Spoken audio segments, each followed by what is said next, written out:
साताऱ्यात चालू असलेल्या मेडिकल कॉलेजच्या कामाची पाहणी आज मंत्री शंभूराज देसाई यांनी केली। यावेळी मेडिकल कॉलेजचे अधीक्षक अभियंता यांच्याकडून चालू असलेल्या कामाची माहिती घेत पुढे करण्यात येणाऱ्या कामासंदर्भात माहिती जाणून घेतली। यावेळी बोलताना मंत्री शंभूराज देसाई म्हणाले, लवकरच सातारकरांच्या सेवेत 500 खटांचं मेडिकल कॉलेजचं रुग्णालय तसेच सुसज्ज असं मेडिकल कॉलेज येत्या वर्षभरात उपलब्ध होईल। अपूर्ण कामांसाठी लागणाऱ्या निधीसाठी मी प्रयत्न करीन अशी ग्वाही सुद्धा दिली। मला मेडिकल सातारा वैद्यकीय महाविद्यालयाची पाहणी करायची होती। आता जवळपास 3 वर्ष होत आले मी जिल्ह्याचा पालकमंत्री आहे, परंतु 2 वेळा नियोजित केलं, परंतु मला काही कारणामुळे येता आलं नाही। आज मी साताऱ्यामध्ये असताना मग मी जिल्हाधिकारी, अधीक्षक अभियंता बांधकाम, मेडिकल कॉलेजचे डीन, आमची SP सातारा आणि सगळ्यांनीच आता या ठिकाणी पाहणी केली।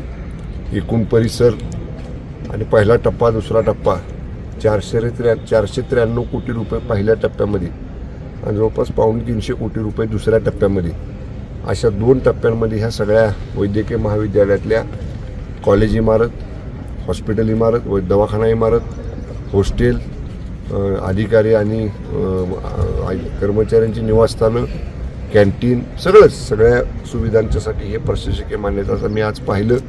ही मुख्य कॉलेज इमारत आहे, त्याचा पहिला दुसरा मजला व्यवस्थित म्हणजे सिव्हिल कन्स्ट्रक्शन सगळं पूर्ण झालंय, लाईट फिटिंग झालंय, म्हणजे बाकी सगळ्या पूर्तता आहेत। फर्निचर झालं की मला वाटतं एक 6 महिन्यामध्ये क्लासरूम इकडे सुद्धा करता येतील या इमारतीमध्ये, अशी परिस्थिती आहे। समोरच्या तर हॉस्टेल इमारती आपण बघताय, ह्या सगळ्या हॉस्टेल इमारती रेडी आहेत।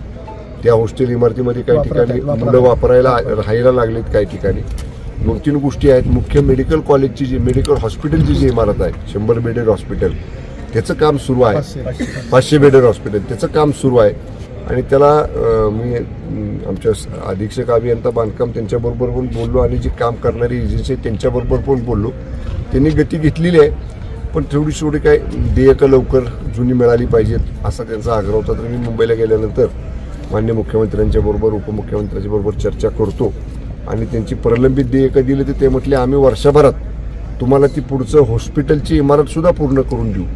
आणि त्यामुळं एक चांगला प्रोजेक्ट खूप जुना आपल्या सगळ्यांच्या सातारकरांच्या हा म्हणजे एक जिव्हाळ्याचा होता की मेडिकल कॉलेज कधी होणार, आता ते पूर्ण होण्याची वेळ जवळ आलेली आहे आणि त्यामुळे नक्कीच पालकमंत्री म्हणून माझं लक्ष आहे जी अडचण येईल हा प्रकल्प पूर्ण करायला ती राज्य सरकार म्हणून आम्ही सगळेजण मिळून सोडू।